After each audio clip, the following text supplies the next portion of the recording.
let me share with you something that I see in the youth group, but I also see in the church at large, individual congregations.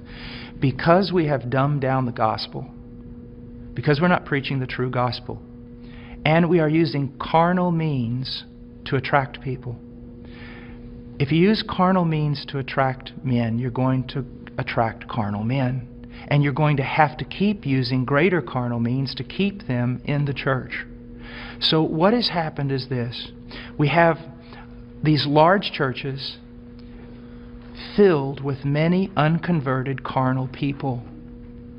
But in those churches, we also have this small group of people that honestly want Christ. And they honestly want His Word. And they honestly want to be transformed. They don't need anything else. All they need is true worship of the true God and Scripture being preached to them and lived out before them. That's what they want. Now I want to tell you the great sin of the American pastor. And this has got me in a lot of trouble, but it's true. This small group of converted people in that local church, all they want is Jesus. And all they want to do is the right thing.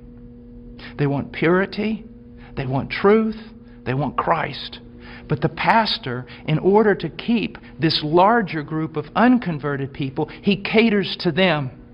So while he is feeding these carnal men and women with carnal things, he is letting the sheep of God starve to death, and he is going to stand before God one day in judgment.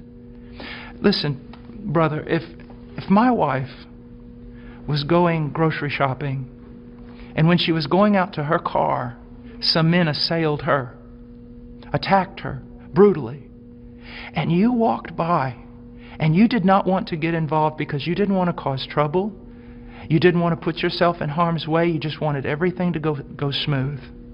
After all that was done, I would look for those men to deal with them. But I want you to know this, I'd look for you too. Because you had a chance to stand for my wife, my bride.